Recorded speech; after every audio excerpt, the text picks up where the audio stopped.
Olá, pessoal, no podcast Amigovski, o podcast de Edmilson Migovski, eu trouxe hoje a Nathalie Reiboltz, que é médica, ginecologista, obstetra, mas é sexóloga também. É sobre esse assunto que a gente vai aprofundar aqui. Vocês não perdem por esperar, porque o assunto vai ser química no contato sexual entre um homem e uma mulher, ou entre duas pessoas. Isso existe, isso é mito. E aí, tá bom? Vocês não perdem por esperar. Fique aqui, fique bem, fique com a gente.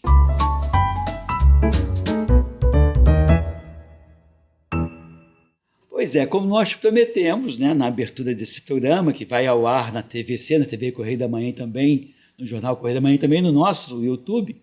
Nathalie, é um prazer enorme estar revendo você. É meu, novamente. A Nathalie formou pela UFRJ em 2009, foi minha aluna de graduação. Isso aí. Depois seguiu o caminho dela e começou um pouco com a questão da ginecologia obstetrícia. Sim. E quando foi que você migrou para sexologia, Nathalie?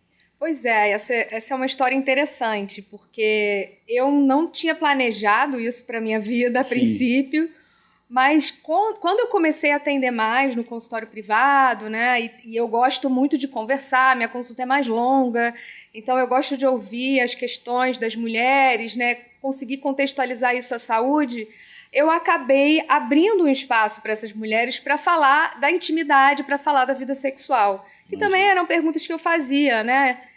Então, acabou que eu recebi muitas demandas, né? Olha, não sinto desejo, sinto dor, tenho esse problema, tenho aquele. E aí, eu percebi que na minha formação como ginecologista tinha essa lacuna de conhecimento. Sim. A sexualidade ela é uma área muito complexa no sentido de especialidades, né? A gente não consegue dar conta sendo só médico, nem o psicólogo sozinho consegue dar conta, nem o fisioterapeuta sozinho consegue dar conta. E mexe muito com todo Totalmente, mundo, né? totalmente, Mexe. com todas as relações, né? Não é só com a sua relação afetiva, né? Então, a gente percebe que quando a mulher, eu atendo mais mulheres, né? Sim. Quando a mulher tem uma questão sexual grave, aquilo começa a afetar a autoestima dela, que vai afetar a maneira com que ela lida com os filhos, com a maneira que ela lida com a família, com o marido principalmente. Então, isso começa a reverberar quando fica muito importante.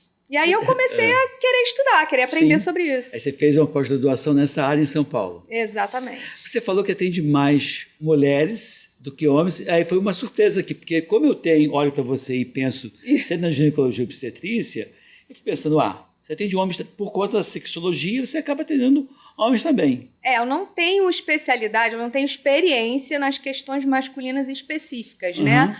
Mas acontece que os casais acabam, a interação entre o casal, né? Ela é importante para que o resultado funcione, para que a terapia funcione. Então, muitas vezes eu trago o parceiro para uma consulta, ou eu convido, né? Eu ofereço essa possibilidade de ser atendido em casal para que a gente consiga criar uma comunicação, para eu, principalmente, explicar para ele como que a gente funciona, quais são esses caminhos. Pensando aqui, dentro dessa relação, como existe a questão da sexualidade envolve no mínimo duas pessoas, né? A princípio, não, pode envolver só ela sozinha, ok, não vou entrar nesse mérito.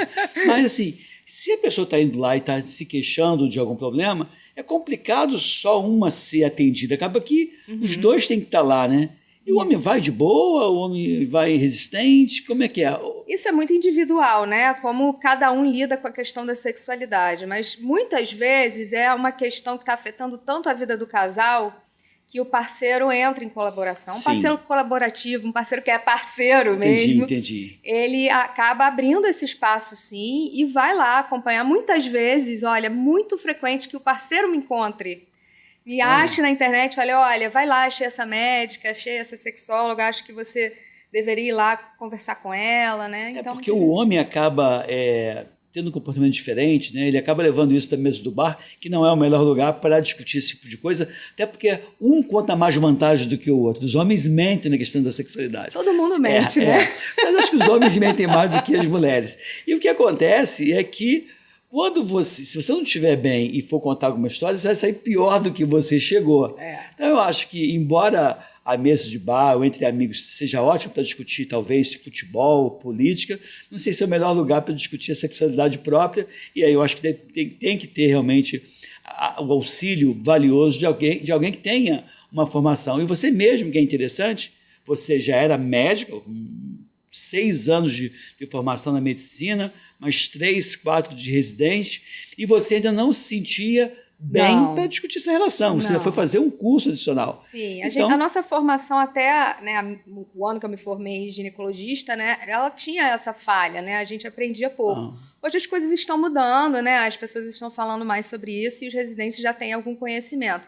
Mas eu senti essa lacuna. E uma coisa importante que você falou aí sobre a mesa do bar, que eu percebi que era um diferencial que eu podia entregar para as minhas pacientes, é justamente o acolhimento. Você abre uma cerveja na consulta? Não, isso não. Abro cerveja depois em casa, mas sem falar de trabalho. Tá certo. Mas o que eu percebi é que faltava justamente esse olhar acolhedor por uma dificuldade em relação à sua própria sexualidade. Muitas vezes é isso, né? Tem um olhar jocoso, tem um olhar de julgamento, tem um olhar que leva para uma visão superficial, né? E as pessoas que não estão acostumadas a trabalhar com sexualidade não veem o profundo dessa questão, né? Como é difícil você viver com uma dificuldade e não saber por onde começar. Porque sexualidade, quando você tem uma dificuldade, eu tenho uma dor na relação. Por onde eu começo? Quem eu pergunto? Para minha mãe, para minha amiga? Né? Para quem? Quem será que passa sobre isso? Porque ninguém fala. Não fala. Fica entre 4 paredes, né? E às vezes ela nem compartilha com o companheiro e vice-versa. Nesse caso, qual é a queixa mais comum dentro do teu consultório de sexualidade? E essa queixa é mais comum, estava desde sempre com o casal ou surgiu depois com aquele casal? A relação nunca foi 100% ou houve algum problema ao longo do processo que tornou a relação menos prazerosa? A queixa mais comum que eu atendo é a perda do interesse sexual. Principalmente a perda do interesse em iniciar uma relação sexual. O desânimo, né? A preguiça em iniciar uma relação. Eu não considero isso um problema específico do casamento, né? Mas é um olhar de pouco conhecimento, né? Uma certa ignorância no termos de não ter educação sexual, entender que a sexualidade, a nossa vida sexual precisa de investimento. De que tipo? De energia. Investimento de energia, cuidado, investimento. Então, a gente está muito acostumado, por exemplo, a cuidar da nossa vida profissional. Sim. Eu costumo dizer assim, olha, presta atenção, você está com um problema aqui, uma dificuldade de iniciar a relação. Imagina que você fosse um profissional, um designer, por exemplo. E aí você entra numa empresa nova que você quer trabalhar e alguém chega e fala assim, olha, aqui a gente não usa esse software que você usa, a gente usa esse novo aqui. E aí você olha para a cara do programa e fala assim, caraca, nunca vi isso antes. O que você faz? Tem que estudar. Você vai se preparar. Você vai sentar, você vai mexer no programa, você vai assistir uma aula, você vai ler, você vai parar um tempo da sua energia, vai gastar uma energia para entender esse novo programa, entender essa nova situação. Na sexualidade, a gente não quer entender uma situação nova. A gente não quer olhar para o casamento e dizer, bom, hoje eu tenho filho, hoje eu trabalho muito mais tempo, hoje eu tenho uma casa maior para cuidar, hoje eu fico mais cansado, né? E o tempo, a disponibilidade para uma relação sexual não é a mesma. Então, é um novo cenário. E o problema não é necessariamente o casamento. O problema é que a gente não sabe se adaptar a essa nova situação. Verdade. E aí você acaba... porque assim, a construção do sexo, na minha opinião, acho que você concorda, ele não começa à noite na hora que você vai deitar. Ele começou de dia, né? Tomando café juntos, deixando de preferência o telefone de lado, falando uma gracinha para tua mulher ao longo do dia e ela retribuindo com um certo carinho, dizendo, pô, vamos fazer uma coisa diferente hoje à noite, né? Para quem gosta de tomar um drink, um chá, seja o que for, ou ver um filme legal, um bate-papo legal. Eu acho que essa questão constrói, né? Você já vai... E às vezes você está distraído. Né? Às vezes você está num momento da vida que realmente você está distraído, cuidando de outras coisas. Então é hora de você parar. Poxa, isso é uma questão importante na nossa vida? Caramba, então eu vou cuidar menos desse outro lado para cuidar da minha sexualidade, da minha vida sexual com a minha esposa. Então entendeu? Você respondeu que, na verdade, a queixa é essa, mais comum, e que provavelmente, se houve perda, teve alguma atração antes, que houve perdendo a qualidade desse desejo. Muitas vezes, sim. E aí, como é que você interfere nisso? A gente vai fazer um processo de aprendizado, de desenvolvimento do erotismo entre esse casal. né? Então, muitas vezes, esse casal, justamente isso que você falou, né? A gente pergunta, vocês se beijam? Vocês se elogiam? Vocês se falam de forma carinhosa ou vocês só resolvem missão? Porque missão para resolver tem muita. Claro. Aí, você ligou para fulano? Você comprou não sei o quê? Você viu isso? Você viu aquilo? Os casais muitas vezes passam disso e se comunicam só sobre isso. Só isso, E quando tem filho, então, né? Exato, não tem eu, jeito. como pediatra, né, eu via isso muito claramente. Aquele casal no início, do bebê pequenininho, chegando para a consulta, ele acompanhando, daqui a pouco aquela criança começa a ter menos novidade, porque vai para a escola, não tem... Aí o casal volta a conversar. Quando volta a conversar, são duas pessoas estranhas. A mulher, ela se volta muito para a cria, né, para o cuidado do seu filho, e eu até dizia assim, tem muitos casais que casam, aí eles ficam um tempo morando com a mãe do filho dele, para depois voltar a ser marido e mulher. Eu acho que tem que manter esse diálogo, essa conversa, porque senão perde o interesse. Muito importante lembrar dos múltiplos papéis ali, né? E o que você falou é interessante, porque são duas pessoas estranhas, são duas pessoas novas. Sim. São duas pessoas diferentes que vão ter que viver a vida de outra forma, né? E a sexualidade sempre vai acompanhar esses processos de transição, isso eu gosto de falar.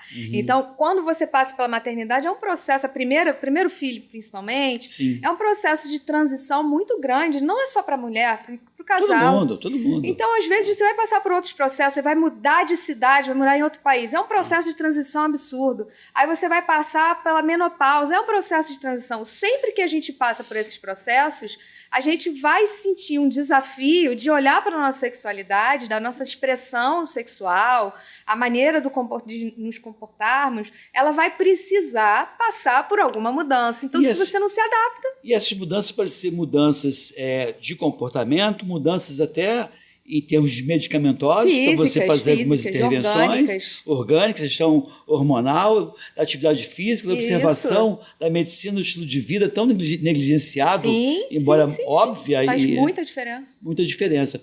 E aí você pega a tua intervenção, então. Você pega, identifica aquele problema e tenta trabalhar. A gente vai identificar ali qual é a questão. E uma pergunta que eu sempre faço, que também é interessante, é o que você quer, né? Se você saísse daqui com a sua questão resolvida, quem era essa mulher que você queria ser? O que ela faria? Como que ela agiria? Porque na sexualidade, diferente das outras áreas da medicina, a gente não tem um resultado padrão para todo mundo, né? Então, ali na infecção urinária, eu sei que eu preciso resolver, matar a bactéria, ela precisa parar de sentir dor e o exame de urina tem que ficar negativo. Entendi. Então, você dá a opção do cliente dizer para você o que ele espera do resultado. Essa é a grande diferença do atendimento em sexualidade para outras áreas da medicina, em que a gente não pode entregar para a mulher qual é a realidade que ela quer viver, porque sexualidade depende das nossas próprias referências, dos nossos próprios valores, do nosso estilo de vida. Não dá para eu enfiar goela abaixo um resultado em relação à vida sexual dela. Seria errado eu falar que se a pessoa puder... Porque às vezes o casal ele vai ganhando uma intimidade tão grande que é legal por um lado, por outro lado a pessoa negligencia e fala algumas coisas que não falaria se tivesse no primeiro mês de namoro, no segundo mês de namoro, ou deixa de fazer algumas coisas. Por exemplo, extremamente improvável que um homem ou uma mulher, no primeira semana, no primeiro mês de namoro, coloque aquela camisa da última eleição do político, toda furada, para esperar o cara, né? Ela vai se arrumar, ou ele vai se arrumar, ele vai dar um trato na barba, no bigode, vai, né, comprar uma roupa íntima que não esteja ruim para a mulher ver. Eu, particularmente, acho homem... eu gosto de mulher, não gosto de homem. Assim, imagina ficar vendo aquelas coisas horrorosas e a pessoa toda mal ajustada. Ele tem que cuidar dele. E ela tem que cuidar dela. Né? Tentar manter a sedução permanente. Seja na conversa, seja num banho, num asseio... No lidar com a pessoa. Eu não sei se é por aí. Eu acho que isso aí é um grande desafio, porque são conflitos, né? É um conflito entre você se sentir à vontade dentro do seu próprio lar e com a pessoa que divide esse lar com você, né? E você também manter alguma curiosidade naquela outra pessoa que está com você. Então, por mais íntimo que você seja, você precisa manter uma certa curiosidade no outro. Você não pode entregar tudo no sentido de não ter nada para ser descoberto sobre você, você não trazer nada de novo, E aí você tem que se se torna reinventar, menos, né, o tempo todo. Você se torna menos sedutor. Mas na relação conjugal é difícil mesmo, vamos combinar. Claro, né? 20 Porque anos. você tem outras questões ali que atravessam essa questão da sedução, né? Tem o cuidado dos filhos, como você falou, tem o cuidado da casa, tem o tempo. Olha, eu tenho que fazer exercício, eu tenho que ir não sei aonde, eu tenho que... E aí, assim, é um desafio muito grande se você não bota energia nisso. Tem que botar. Se você não olha para isso. Tem que dar importância pra isso. Realmente vai ficar de lado. Às vezes fica como última. E você acha que seria interessante nesse processo de se reinventar? Você falou de traçar um objetivo, até de viagens, de passeios, de coisas que, né, de combinar, até criar fantasias Sim. em conjunto. Eu acho legal também isso. Cada um tem um jeito. A gente tem uma técnica na terapia sexual que é agendar o tempo do sexo. Isso é interessante, hein? Que muita gente Deixa eu muito anotar resistente. aqui, por favor. Anota aí. Muita gente é resistente, muitos casais falam, não, mas aí fica mecânico. Né? Porque se eu vou marcar, eu já sei que vai acontecer, não é tão legal. Não, mas tem toda uma expectativa, tem toda uma história que eu acho que dá para fazer, dá para criar. Qual é meu argumento nesse sentido, né? Quando você está namorando, que você não mora com seu namorado, aí vocês... O que vocês fazem? Vamos sair por aí, vamos ver se a gente se cruza na noite? Não, olha, para onde vamos sair hoje? Eu vou te buscar a tal hora... a gente vai fazer isso, depois vai fazer aquilo e depois vai fazer aquele outro. Pois E aí você faz o quê nesse dia? Naquela semana que você vai encontrar a pessoa no sábado? Você já pensou qual vai ser a lingerie? Você já pensou qual vai ser a roupa? Claro. Você já pensou qual vai ser o diálogo? Então isso é super marcado. Sim, claro, é super marcado. E as pessoas esquecem que isso é super marcado. Dentre esses casais que te procuram, né, de cada 100 casais, qual é o percentual que você entrega para eles um resultado que eles ficam satisfeitos? Essa resposta ela não é tão boa quanto eu gostaria. Porque quando a gente trabalha a sexualidade, vamos dizer aí que 70%. Boa. Talvez, né? Eu estou estimando aqui bem estimado, mas o que acontece muitas vezes é que a pessoa some da terapia, né? E o contato terapêutico, ele não é como o contato de uma consulta médica. A gente precisa dar espaço para o cliente tomar a decisão de por quê. A terapia ela só vai funcionar se a própria pessoa entende que aquilo que eu estou entregando faz sentido para ela e para aquele momento. E o que acontece muitas vezes é que fazer uma mudança dói. Fazer uma mudança, enfrentar que você tem um hábito ruim e que você vai ter que fazer toda uma modificação daquele hábito. Não é um medicamento que você toma. Não é uma medicação, não é. E aí isso dói. Quem é que vai saber se dá conta disso? É o próprio paciente. E eu não posso querer ficar nessa ansiedade médica, que eu já tive muito, de vai dar certo, vai dar certo, vai dar certo. Eu não posso me apegar a esse resultado. Eu preciso entender que cada um vai ter o seu momento, né? Cada um vai ter um nível de energia específico para ter essa atenção. Muitas vezes a pessoa ela fala, olha, eu não tive tempo de fazer os exercícios que você me prescreveu. Né? Então, essa pessoa vai demorar mais a chegar no resultado. Não é que ela não vai chegar. Mas então, tem que botar prioridade da vida dela. Tem que botar. Depende muito. Não é como um tratamento médico em que você controla, né, os seus recursos, os recursos que você tem para oferecer, você controla melhor esses recursos e sabe qual vai ser o resultado. Você entrega os recursos para o cliente aplicar. Se ela vai aplicar ou não, isso já não está no meu controle. E o resultado vai depender dela também. E aí a gente conversa isso no início. Eu falo, eu sou uma facilitadora desse processo de mudança.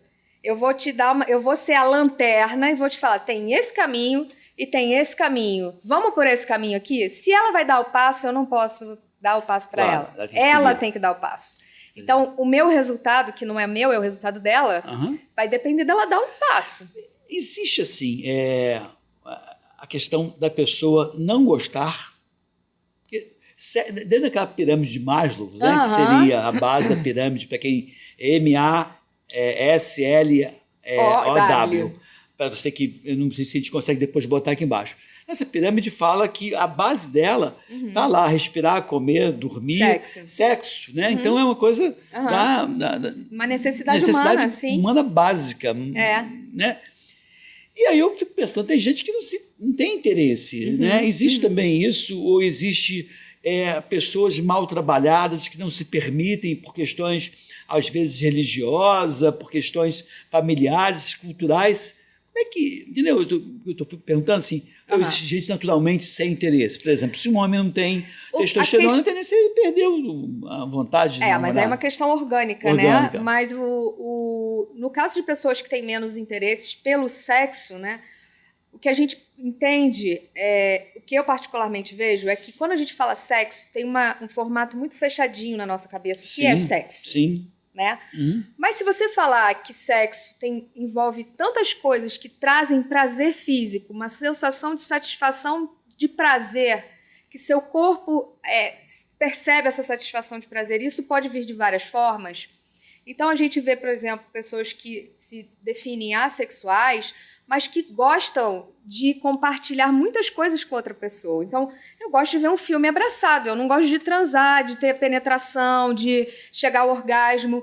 Aí, quando a gente define o sexo como isso, realmente você fala, a pessoa não gosta, mas ela gosta de outros tipos de contato muitas vezes. Ou ela coloca o prazer da vida dela em outras áreas, né? Então, muitas vezes não é uma pessoa sem prazer, é uma pessoa que não tem prazer nessa prática, na prática sexual especificamente.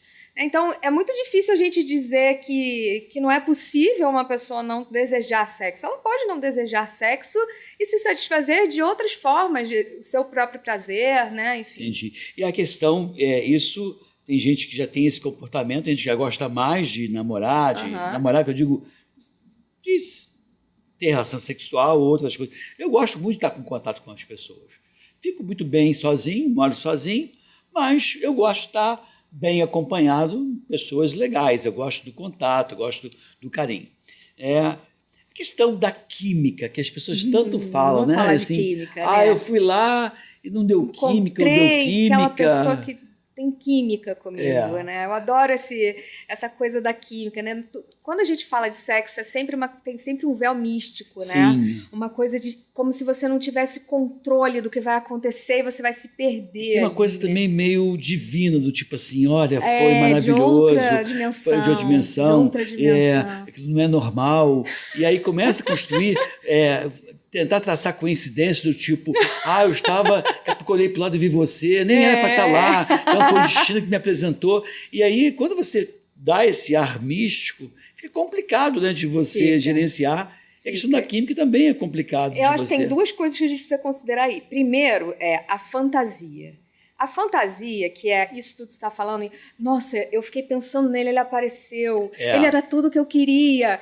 Isso é muito importante para nos tornar pessoas eróticas. Sim. Então, o nosso erotismo depende da gente ter fantasia. Então, se a gente fica muito apegado à realidade, né? Como é que você faz? Como é que você cria uma percepção erótica se você só pensa na realidade? Mas isso é assim, isso é A, isso é B. Até porque na hora do sexo você pode fantasiar um monte de coisa. Exatamente. A fantasia a gente já sabe, por estudos, que ela é um elemento essencial do prazer sexual. Né? Você precisa, de alguma maneira, dar sentido àquilo que está acontecendo de uma forma fantasiosa. Então, nossa, essa é a pessoa da minha vida. Né? Isso é maravilhoso, isso não torna aquela vivência mais importante? Sim. Então, quando você cria essas fantasias, aquilo traz um tom de importância e de valor que dá mais prazer mesmo. A sua percepção física de prazer é maior quando você valoriza, quando você dá sentido, né? Então, essa fantasia a gente não pode perder completamente. Sim. Né? Agora, uma outra coisa é a gente... diminuir ou a gente subestimar a nossa capacidade de criar soluções para as coisas, né? Sim. Então, assim, Edmilson, quem acredita na química? Não, se não quiser, tem muita gente que fala, se não dá química, então não é para ser. Se não tem química, nunca vai ter. Não, assim, a minha experiência dos primeiros encontros nunca é tão bom quanto o segundo, terceiro ou quarto. Justamente. Né? Assim. Então... essa coisa da química, ela traz essa fantasia muito interessante, que traz um tom erótico ali para aquele encontro. Mas a gente aprende com o outro, a gente aprende... Eu gosto de dizer que o contato sexual entre duas pessoas, ele é uma forma de linguagem. Sim. Uma forma de comunicação, é ou não é? É, claro. É uma forma de comunicação. Imagina você indo morar na França, você fala francês, um mês na França. Como é que você se sente quando chega um brasileiro e fala: Oi, Edmilson, tudo... Cara, não dá uma sensação de, ai, graças a Deus, agora eu não vou ter que ficar me esforçando pra entender o que ele tá falando, ele vai entender o que eu tô falando. Sem problema. Eu vou poder falar tudo o que eu falo sem ficar calculando as palavras. Isso dá um conforto, né? Dá. E você gasta menos energia. Claro, com certeza. Então, a química sexual, ela nada mais é do que um encontro entre duas pessoas que têm essa mesma linguagem de expressão, né, erótica, né? Então, uma pessoa que toca de um jeito que você sabe, gosta de ser tocado, sem você precisar explicar. Mas também assim, e se porventura não tocou certo, ensina a tocar certo. Exatamente. Aí eu te pergunto, a gente aprendeu a sobreviver num ambiente de gravidade zero. Como é que a gente não vai aprender a criar uma relação mais interessante com outra pessoa se a gente deseja isso, né? Então, e não é assim, não é ruim você falar sobre isso com a sua companheira, seu companheiro, com quem está com você, ensinar a mexer, porque tem situações que são complicadas, né? Assim, de machucar, de fazer errado. Então, acho que você... Porque, assim, embora o sexo seja algo muito mais de atitude e menos de conversa, deveria ter muita conversa também para poder acertar o passo a nem passo. todo mundo é mais de atitude menos de conversa, né? Tem gente que gosta muito de conversa também, tem de tudo, né? Mas é um grande desserviço quando a gente encara o sexo dessa maneira, como se o outro tivesse que saber o que a gente gosta. Então, o Renato Russo dizia, né? Sexo verbal não faz bem meu estilo. Eu acho que ele dizia assim. Não faz meu estilo. E eu acho que o sexo verbal, ele precede, com muito cuidado, a atividade de contato. Para você estabelecer, não é estabelecer regras, é desenhar caminhos. Né? Mas você sabe que não necessariamente precisa ser falado. Não, né? claro Muita que não. gente fala assim, mas eu não consigo falar isso pro meu parceiro. Mas não precisa ser falado. Né? Se eu já te falei que é uma comunicação, existem maneiras de você comunicar as coisas sem falar. E tem um detalhe, o fato de você não ter gostado de determinadas coisas com uma pessoa, não quer dizer que você não vai gostar com a outra pessoa. Não, também. Não. Tem um jeito de tocar, jeito de fazer... As pessoas são únicas, né? Então as relações entre duas pessoas são únicas. Isso é interessante, porque eu vejo também assim, as pessoas falam assim, não gosto disso, acho que você foi diferente. E aí você fica... Porque você tem um jeito e o outro não tinha, e vice-versa. Teve coisas maravilhosas com umas pessoas e não tão boas assim com outras pessoas. Então, a diversidade, permita, né? A diversidade humana ela é maravilhosa por isso, porque a gente pode ter experiências infinitas. Né? Eu acho que o sexo é muito bonito, ele traz essa riqueza para a nossa vida, justamente porque a gente vive experiências que não existe um limite, né? Então, se você tem um limite para... Olha, então só pode ter prazer quem produz estrogênio. Caramba, será que a minha vida vai acabar na metade? Não pode, entendeu? Então, tá bom, muitas coisas não vão funcionar mais como eram antes, mas outras coisas novas podem aparecer. O que vai vir de novo? Eu não sei. Eu vou ver na hora.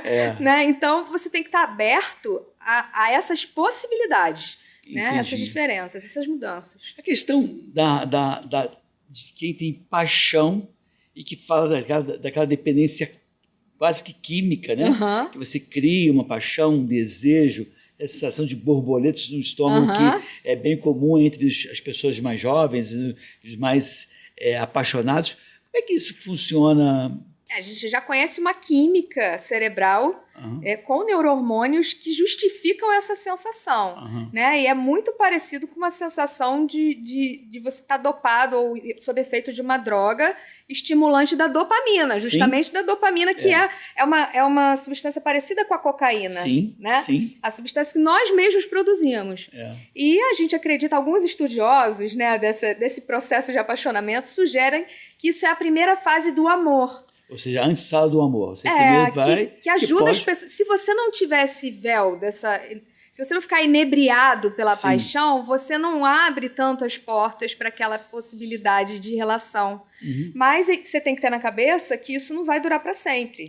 Né? Esse efeito, né, da paixão não vai durar para sempre. Você vai ter um período e depois, se você tem afinidade, você vai criando um amor que é menos turbulento, menos cego, vamos dizer assim, e mais cuidadoso. Né? Uma vez eu vi um psicólogo falando que deveria ter ele falava em alguma coisa como se fosse um bafômetro, uma referência a beber e dirigir, ele falou que tinha que ter algum instrumento desse para você fazer e testar. Se você tivesse apaixonado, que você não casasse, que você não desse o passo adiante, esperando essa volúpia toda baixar, para depois, né, diante do juízo perfeito, tomar determinadas decisões, para não se arrepender. Você vai por esse caminho também? Eu não acho nada disso. Eu acho que a gente fica tentando controlar as coisas e a gente não tem tanto controle assim sobre elas. É claro que quando você envolve responsabilidade sobre o outro, a gente tem que ser cuidadoso. Claro. Mas não quer dizer que essa paixão não pode, como a gente falou, de construir uma relação, construir uma nova sexualidade, a gente também constrói relações, né? Então, é claro que você vai ficar um pouco inebriado ali e em algum momento você vai saber que as coisas vão mudar. Vão mudar. Eu não concordo também muito com ele, não. Eu até acho que ele pode dizer o seguinte: se eu estiver sob efeito da paixão, eu posso não fazer determinadas coisas que venham comprometer o meu futuro. Por exemplo, estou com 3 meses de namoro, vamos ter um filho. Ter um filho. Isso é uma loucura, na minha opinião. Embora tenha casos que tenham dado certo. Quem vai dizer, né? Quem vai dizer o que vai ser daquilo ali? Só que o que eu acho, aí é opinião pessoal minha, né? Assim, se são coisas que vão te comprometer e podem comprometer você o resto da vida, espera um pouquinho.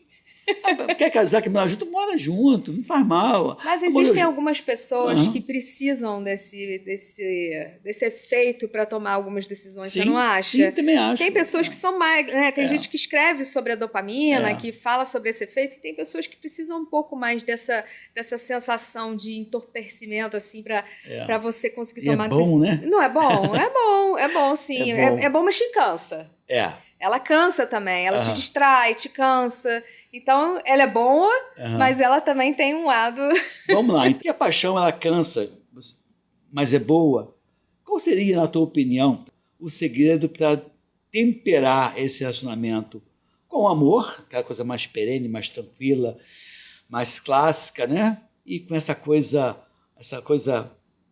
volúpia, né? Que até o Jabu dizia, né? Sexo é imaginação, é fantasia, amor é prosa. Né? Amor é prosa e sexo é poesia, né? A paixão é carnaval, o sexo é cinema, essas coisas. Porque o ideal seria tentar fazer essa mescla, né? Tem um escritor, um filósofo que eu adoro, que é o Renato Nogueira, não sei se você conhece o Renato Nogueira, e ele fala justamente que o amor é o que tempera essas emoções extremas. O amor. É muito interessante essa visão ele dele, né? Muda um pouco o olhar, né? Exatamente. Ao invés de o amor ser o resultado, não. É quando você ama, é justamente que você consegue equilibrar essas emoções extremas de extrema paixão ou ódio, afastamento, né? Porque é natural que a gente tenha extremos ao longo da nossa vida, né? E justamente o amor é o que faz as coisas se equilibrarem e você continuar junto por mais tempo. Eu acho essa visão muito bonita e que faz muito sentido, né? Porque você vai ser desafiado aí ao longo da sua vida a olhar para aquilo e falar assim, meu Deus, eu não aguento mais, né? Ou, nossa, eu estou muito apaixonada, eu só consigo pensar nisso. Nenhum dos extremos é sustentável por muito tempo, concorda? Concordo, mas paixão é bom, né? Paixão é bom, mas não é sustentável por muito tempo. Não é sustentável. Então, justamente, ele fala que o amor é o que equilibra. Eu acho isso bem interessante esse olhar.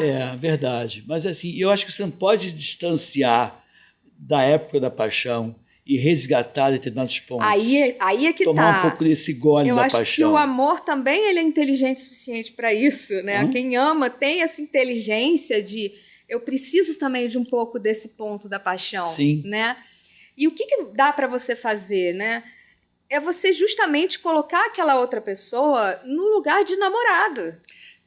Isso não é tão complicado assim. Não é complicado. Não é complicado. Não dá para você só ter momentos com o outro, com o parceiro, como esposo, como esposa, ou como parceiro de família, cuida da família. Não. Precisa parar um pouco e olhar como namorado e no dia a dia, né, Edmilson? Que as pessoas... eu tenho um colega que fala assim, dá um abraço de 3 minutos na sua parceira, sem roupa. É bom. Dá só um abraço, sem nada, e vê o que vai acontecer. É bom, é legal. Isso é muito legal. E aí o interessante dessa questão, assim, teve uma situação, eu não vou contextualizar, porque eu não quero que as pessoas se vejam, se identifiquem aqui. Mas tem uma situação aqui que da pessoa sempre chegava em casa muito irritada. Pô, dia inteiro de trabalho. Pô, sim, esperado, né? Sexta-feira e tudo mais, aí na fase de namoro. E o sujeito, né? Ele pega, dessa vez eu vou quebrar essa resistência. Pô, climatizou a sala, botou uma luz de vela, botou uma taça de vinho, acendeu um incenso, botou uma musiquinha suave no fundo. E foi interessante quando ela abriu a porta com aquela carga pesada, engraçado que parece que deixou. Ela entrou como se se despindo. Ela não teve outra solução a não ser dar um sorrisinho e um abraço.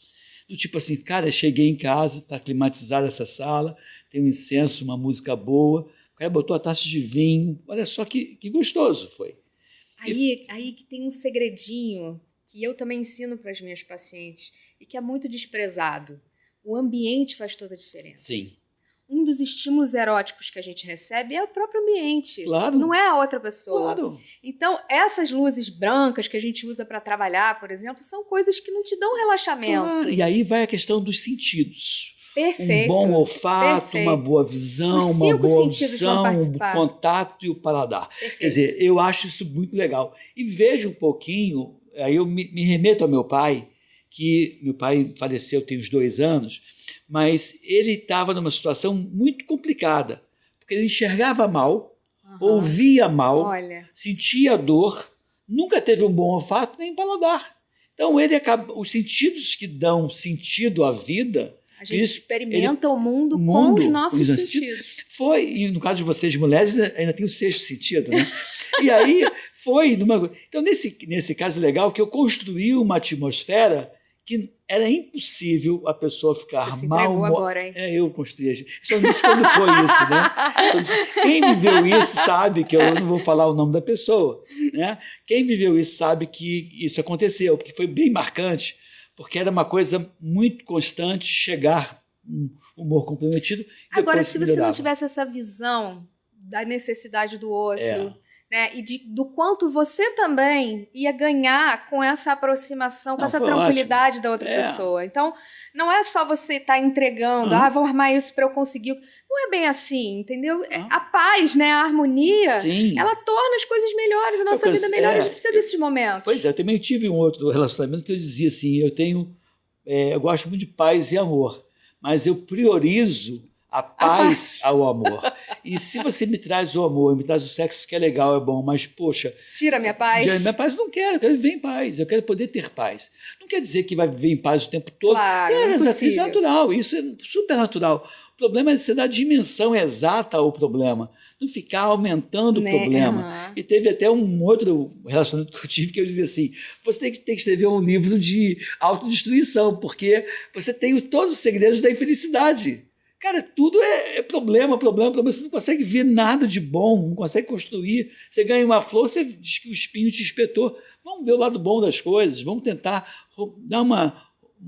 ser um pouco mais romântico. E né? Você sabe que muitas vezes alguma dificuldade sexual, alguma disfunção sexual também é o ponto de sintoma de uma doença psiquiátrica. Sim, sim. Né? Então, muitas vezes as pessoas... Eu tive até recentemente um caso no consultório que a pessoa falou assim, Nathalie, eu não tenho vontade de nada, não tenho vontade de ter relação.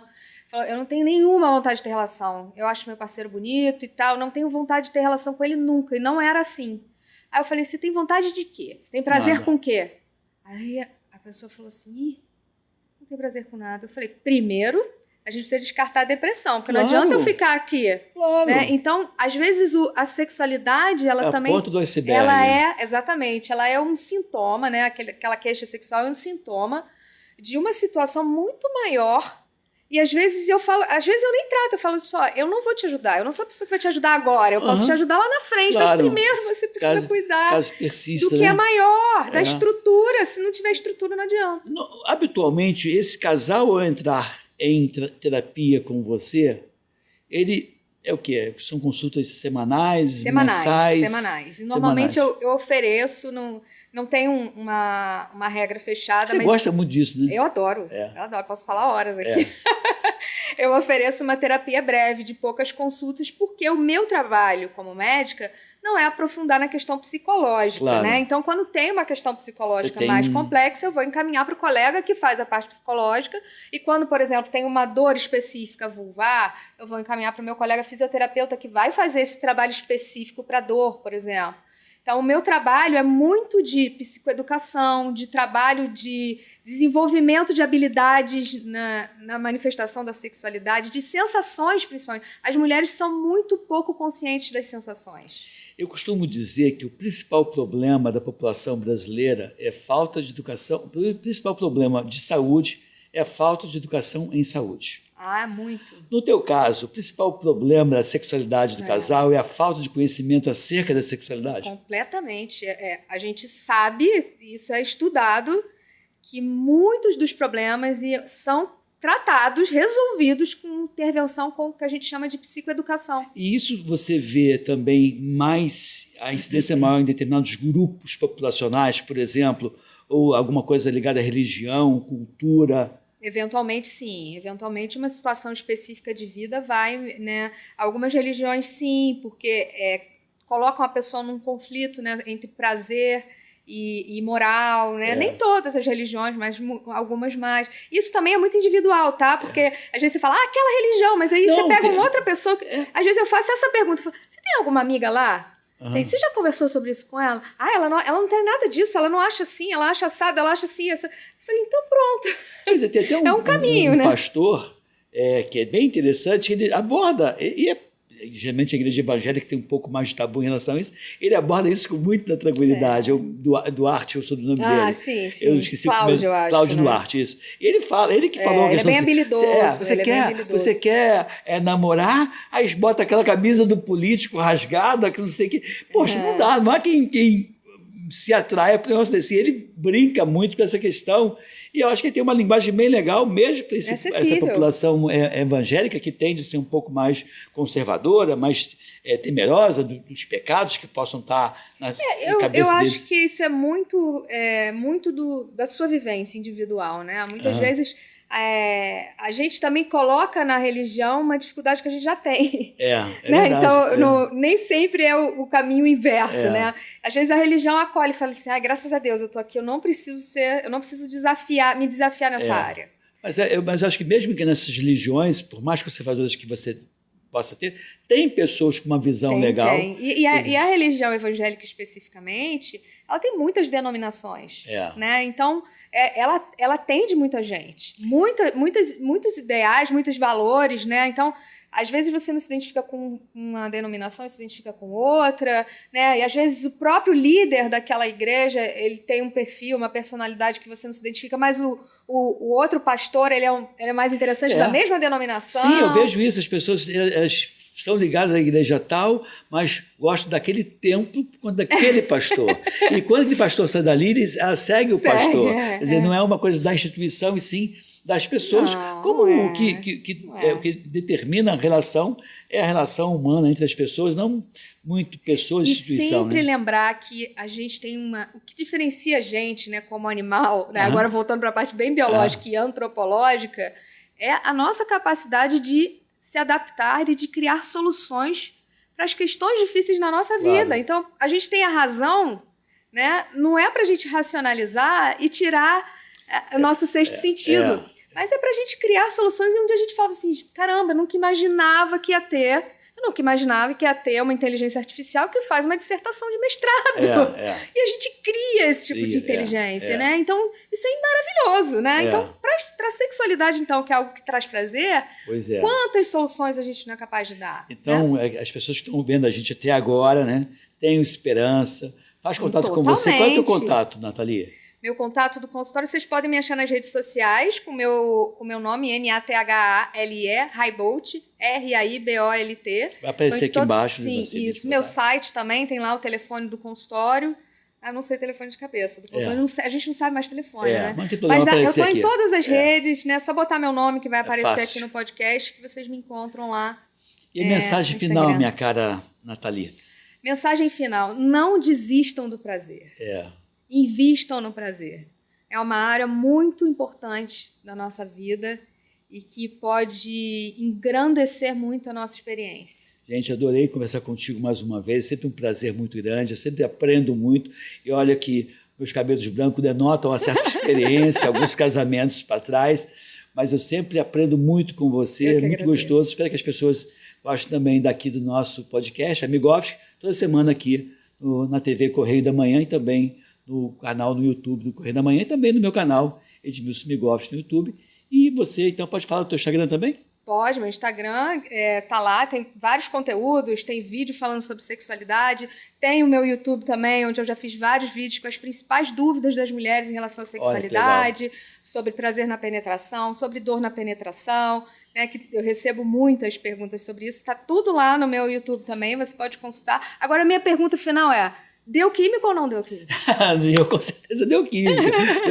E aquele negócio, uma vez eu vi uma outra sexóloga falando que sexo não é para ter dor, é para ter prazer, né? Então você tem como até porque essa coisa da dor, né, ela tá ligada a uma prática sexual específica. Não, sim, tudo bem, mas não estou condenando isso, não. Até do masoquismo, não fazer. Não. Eu estou dizendo que as mulheres, por exemplo, que sentem dor na penetração, elas sentem dor na penetração, mas elas podem sentir prazer de tantas maneiras. Sim, claro. Né? Então, é claro que a gente não tem que associar. Quando a gente associa o prazer à dor, a gente tem muita dificuldade, né? Quando a gente, no meio do prazer, a gente sente dor, a gente acaba bloqueando uma via neurológica de relaxamento. Mas é isso, adorei conversar com você, espero tê-la outras vezes no nosso podcast. Vai ser um prazer. Então, gente, né, curta aí nosso podcast, compartilhe, porque mensagens como essa, sim, é capaz de aumentar o prazer da gente, fazer com que a gente tenha uma vida melhor, tá bom? Fique aqui, fique bem, fique com a gente.